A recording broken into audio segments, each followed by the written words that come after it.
वो हमेशा कहती थी तुम मेरे हो, लेकिन मैं सुनना चाहता था मैं तुम्हारी हूँ। हेलो नमस्कार, मैं आप सभी का हमारे यूट्यूब चैनल एक्स स्क्वायर पर स्वागत करता हूँ। तो क्या हाल चाल आप सभी के? उम्मीद करता हूँ भाई आप सब लोग एकदम बढ़िया होंगे, सब मस्त होंगे। और मैं लेकर आया हूँ आप लोगों के बीच में सिंपल इंटरेस्ट का बहुत ही अल्टीमेट सवाल है। और आपको पता है जैसा मैं सॉल्यूशन बताता हूँ वो और भी अल्टीमेट होता है सवाल की तुलना में। ठीक है, तो शुरू करते हैं भाई। देखो सवाल क्या बोलना चाह रहे हैं और इस सवाल को मैं आपको दो तरीके से समझाऊंगा। पूरी उम्मीद है आपको समझ में आएगा। फिर भी अगर तुम्हें नहीं समझ में आए ना, तुम्हारी आदत पड़ी हुई है सवाल को एक्स मानकर करने की, तो एक्स सवाल में ऑलरेडी दिया हुआ है। अब भाई एक्स चली गई है तो एक्स का कोई काम नहीं है तुम्हारी ज़िंदगी में, तो यहाँ पर भी एक्स का कोई काम नहीं है। चलो देखो मैं सवाल पढ़ के सुनाता हूँ। एक आदमी ने एक राशि का कोई भी अमाउंट है उसका x + 5% 15% पर एनम के साधारण ब्याज से और शेष को 8% प्रति वर्ष के साधारण ब्याज पर इन्वेस्ट किया। यदि 4 साल के बाद में पहले वाले से बाद वाले के ब्याज का अनुपात 5:4 है तो निवेश की गई कुल राशि ज्ञात करें। यदि दोनों निवेशों से अर्जित ब्याज के बीच का जो डिफरेंस है वो 2160 रुपये है। तो सवाल आप सबको समझ में आ गया होगा। सवाल ने ये बोला है कि भाई हमने एक अमाउंट है, उस अमाउंट के 2 टुकड़े कर दिए। कुछ टुकड़ा है वो तो 15% पर दे दिया हमने और कुछ टुकड़ा है वो 8% पर उधार दे दिया। 4 साल के बाद में हमें जो ब्याज मिला ना, उस ब्याज का जो अनुपात है वो 5:4 है भाई। ये सवाल में बोला गया है, ठीक है। और सवाल में ये भी कहा गया है कि ब्याज के बीच का जो डिफरेंस है वो 2160 रुपये है।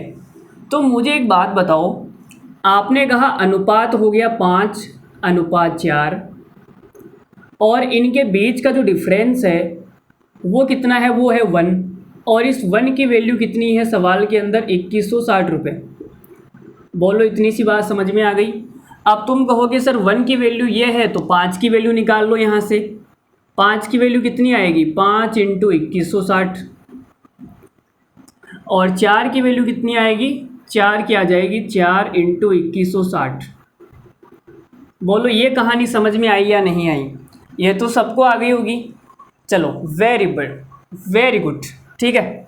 अब सवाल में ये बोला है कि पहले हमने 15% पे उधार दिया भाई, और 15% पे हमने कितने साल के लिए दिया? 4 साल के लिए। तो अगर 1 साल में 15% ब्याज मिलता है तो 4 साल में कितना मिलेगा? 15 चौक 60, 60% मिलेगा। तो आपने कहा सर हमें ब्याज इतना मिला है और ये जो ब्याज मिला है वो 60% है भाई। ये ब्याज 60% है।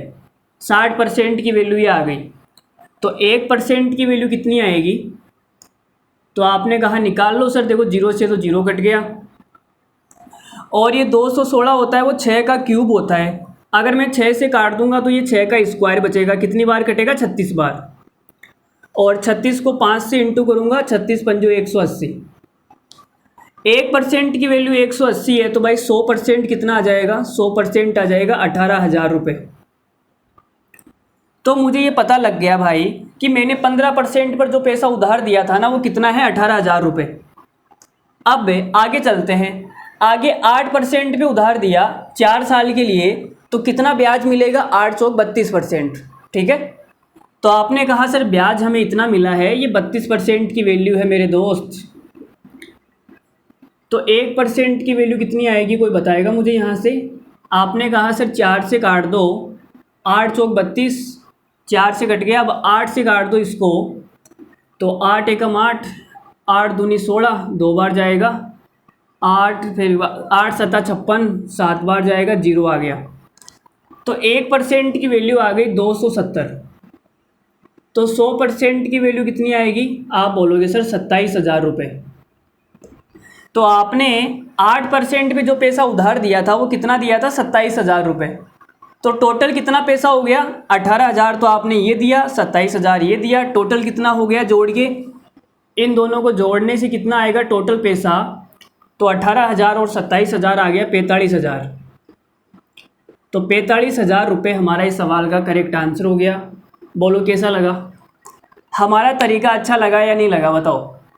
हमारे तरीके है ना सवाल को करने के बहुत ही अल्टीमेट है। अगर आपको भी ऐसे तरीके सीखने हैं तो आप हमारा सिंपल इंटरेस्ट पढ़ सकते हैं। ठीक है, हमने पूरा एकदम कंप्लीट पढ़ा रखा है, प्लेलिस्ट बनी हुई है कंप्लीट सिंपल इंटरेस्ट के नाम से, वो जाके आप देख सकते हैं। अब इस सवाल को एक और तरीका क्या हो सकता है करने का, जिन भी भाई बहनों को ये नहीं समझ में आया उनके लिए क्या हो सकता है, तो उनके लिए देखो हम फॉर्मूला लगा लेते हैं, फॉर्मूला लगा लेते हैं। तो इसका स्क्रीनशॉट ले लो एक बार, फिर मैं नया तरीका सिखाता हूँ तुम्हें, उसमें भी मज़ा आएगा। चलो देखो नए तरीके पे बढ़ते हैं। तो आपने सिंपल इंटरेस्ट का फॉर्मूला तो पढ़ा होगा, क्या होता है भाई फॉर्मूला? तो आपने कहा गुरुजी फॉर्मूला होता है SI बराबर PRT/100, यही होता है। लेकिन हमें यहाँ पे देखो एक सिचुएशन नहीं दी है, हमें दो सिचुएशन दे रखी है। एक सिचुएशन में प्रिंसिपल कुछ अलग है, रेट अलग है, टाइम 4 साल है। दूसरी सिचुएशन में प्रिंसिपल अलग है, रेट 8% है, टाइम 4 साल है। तो हमें दो सिचुएशन यहाँ पे दे रखी है। तो जब दो सिचुएशन होती है तब हम क्या करते हैं, इसको मान लेते हैं simple interest 1 P1 R1 T1, और दूसरा हो जाएगा SI2, वो आ जाएगा P2 R2 T2/100। ठीक है, ये आएगा। अब अगर मैं अनुपात निकालना चाहूँ तो मैंने भाग दे दिया भाई, 100 से 100 तो कट जाएगा। तो अनुपात कितना आएगा, सिंपल इंटरेस्ट 1 बटा सिंपल इंटरेस्ट 2 बराबर आ जाएगा P1 R1 T1 upon P2 R2 T2। बोलो यही आएगा। तो आपने कहा गुरुजी हमें ब्याज का अनुपात दे रखा है 5:4, तो मैंने कहा भाई ये आ गया 5/4, कोई दिक्कत नहीं है। और P1 अपॉन P2 हमें पता नहीं है भाई, मूलधन का अनुपात हमें पता नहीं है ना, मूलधन क्या है, कोई बात नहीं।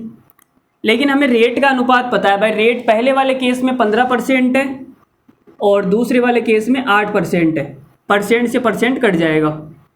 और जो टाइम है, टाइम कितना है, पहले भी 4 साल है बाद में भी 4 साल है, दोनों केस में 4-4 साल है।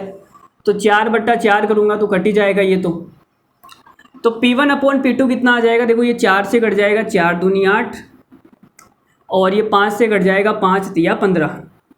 अब ये उधर चला जाएगा, ये 2 यहाँ पे आ जाएगा, ये हो गया भाई 2/3, इधर आ जाएगा P1 अपॉन P2। तो मेरे पास में मूलधन का अनुपात आ गया। मैंने यहाँ से क्या निकाल लिया, मूलधन का अनुपात। ठीक है, तो पहले वाले केस में 2 रुपये उधार दिए गए थे, दूसरे वाले केस में 3 रुपये। अब ये अनुपात है तो अनुपात को मैं अपने हिसाब से कुछ भी मान सकता हूँ। अब मुझे क्या ब्याज निकालने के लिए परसेंटेज निकालना पड़ेगा, जैसे मुझे 15% निकालना पड़ेगा इस पहले वाले मूलधन का। तो 2 का 15% पॉइंटों में आएगा, और मुझे आपको पता है पॉइंट पसंद नहीं है। ठीक है, तो मैंने इसको भाई ऊपर नीचे 100 से गुणा कर लिया, ये 200 हो गया, ये 300 हो गया। बोलो बात समझ में आई? अनुपात को 100 से ऊपर नीचे गुणा तो कर ही सकते हैं ना। तो आपने कहा कि गुरुजी आपने पहले 200 रुपये उधार दिए थे और दूसरे केस में 300 रुपये उधार दिए हैं। मैंने कहा भाई ठीक है 200 300, और पहले वाले केस में आपको ब्याज मिलेगा 15%, और 15% भाई 4 साल के लिए, तो कितना हो गया 60%। तो यहाँ से मुझे ब्याज मिलने वाला है 60%। तो 200 का 60% कितना हो जाएगा, तुम बोलोगे 120। ये ब्याज आ गया भाई। ठीक है, और दूसरे वाले केस में रेट है 8% और ब्याज कितने साल के लिए, 4 साल के लिए। तो ब्याज कितना हो जाएगा 8 चौक 32%, तो भाई 32%।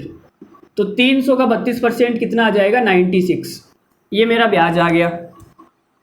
अब इनके ब्याज के बीच में जो डिफरेंस है वो डिफरेंस कितना है, तुम बोलोगे सर चॉइस का डिफरेंस है, और चॉइस की जो वैल्यू है सवाल में कितनी है 2160 रुपये। तो ये आ गया 2160 रुपये।